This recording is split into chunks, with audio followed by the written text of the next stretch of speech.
Thanks for joining us for another edition of Divorce Today on DadsDivorce.com. Joining us today is Dr. Warren Farrell. He is the author of 7 books on women and men's issues. All of his books contribute to the women's and men's studies and critique the image of sexes in the media.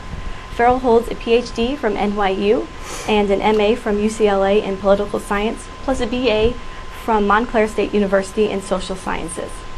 Warren Farrell has taught gender issues and psychology at the School of Medicine at the University of California, San Diego, the California School of Professional Psychology, and in the Department of Women's Studies at San Diego State, and at Brooklyn College, Georgetown University, and American University. Thank you, Dr. Farrell, for joining us today. I'm looking forward to it. It's a pleasure. The book we're going to talk about today and focus on is called Father and Child Reunion. And talk to me a little bit about why you wrote this book and what it's about. I wrote it because I had been on the board of directors of the National Organization for Women in New York City, and led a lot of the women's strike for equality marches and things like that for men, and the men's section of those marches, and then during the middle of the 70s, the women's movement began to be very powerful, and there began to be a lot of divorces. Not necessarily because of the women's movement, but because of the economic situation that allowed for divorce, I was noticing that a lot of women were wanting to be fully involved with the children and to oftentimes raise the children predominantly by themselves and receive the child support and the payments and so on. And I said, wait a minute, when there's an Equal Pay Act that requires jobs to be equally distributed. Men's typical male jobs should be thought of as being able to be done by women, like doctors and lawyers. Why is it suddenly when the typical female job of raising children is up for is met with divorce? Mm-hmm. Why isn't this sharing of roles happening with men? And the women's movement response to me was a number of women want that option, and we are, as the women's movement, we're required, our job is to do what's right for women. And I said, and my response, and this is arguments with, major leaders in the women's movement, and they said, and my response was, wait a minute, I thought the issue was not what's right for women, but what's right for children. Mm-hmm. And they sort of looked at me a little bit sheepishly and a little bit like, are you on our side or not? Mm-hmm. And I said, basically, I'm not on your side. I'm on, the side of children. But then I started asking myself, wait a minute, I'm arguing equality. How do I really know that children do best with both parents? Maybe children do best predominantly with their moms. So let me check out the research and find out what's been done on that. Because I didn't want to argue a theory over what was really best for children either. And so I started looking all around the world and seeing whether children, under what situations children did best and worst after divorce.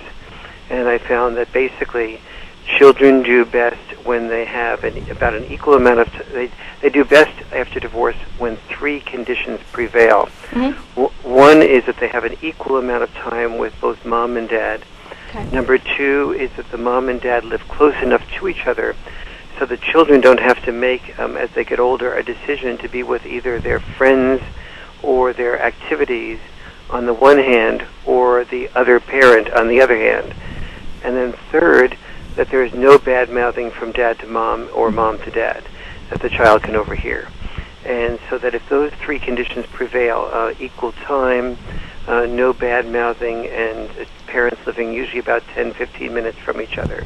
Parents, I found, should not live on the same block because it allows children to too easily play one parent against the other. Mm-hmm. By saying, okay, I don't like what you said, I'm going over to daddy's or mommy's.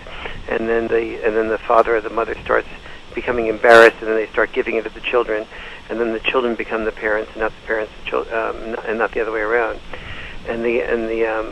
So that those 3 conditions need to.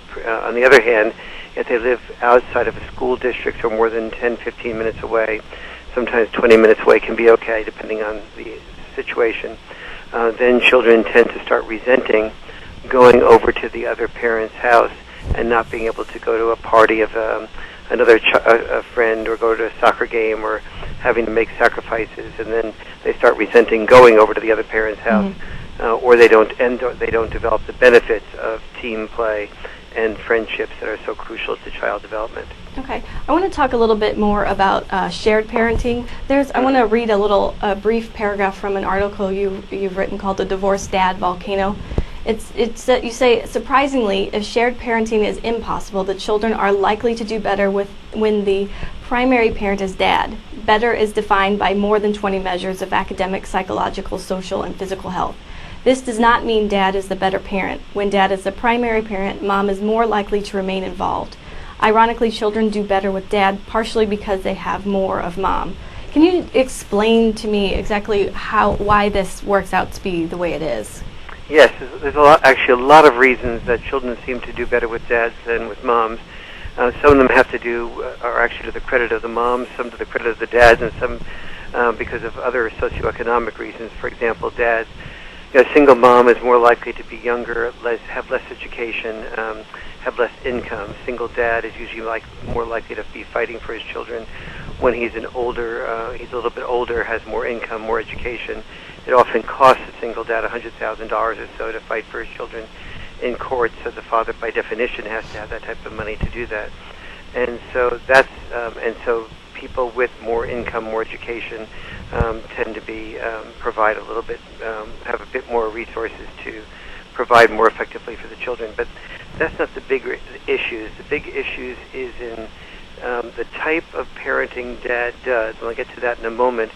And the other one is in the dynamics that occurs when a father versus a mother is involved. When a mother is involved in raising the children, she will usually feel very protective of the children, and when the father does see the children, she'll often do she'll do what she feels is like giving the dad guidelines to, the child's bedtime should be this. They don't do well when they do this. They have to get this homework done. They shouldn't be doing this dangerous activity, that type of thing. And so the mom will just think of it as, passing on the information to help the father do best for the children. But the father often feels like he's sort of has to end up reporting back to the mom that he did all the things the way the guidelines were mentioned, and he feels that he's being gate-kept, or that there's gatekeeping going on, and that he's being treated like a person who's not a full adult, but rather like a babysitter, being given guidelines like a babysitter. And the mother often feels judgmental if the father does things that are that she would consider dangerous. Mom, I climbed a tree.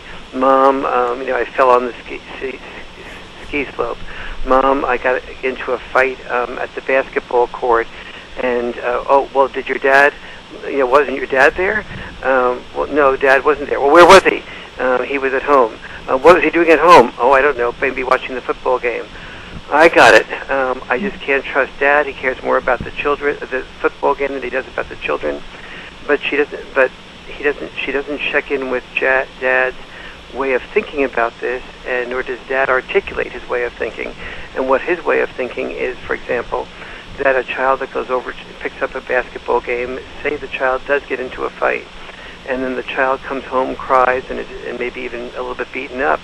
While the mother considers that a disaster, the dad desires the child have that situation, learn to take those risks, and takes those risks to learn to deal with the world when the child is home, when the father is still home and the child is young enough to be able to talk with the father about what happened, and the father can re-guide the child to help do it better and have the security blanket to guide the father on. So fathers often feel that children grow the most by experiencing life, which means encountering some risks, including risk of some danger.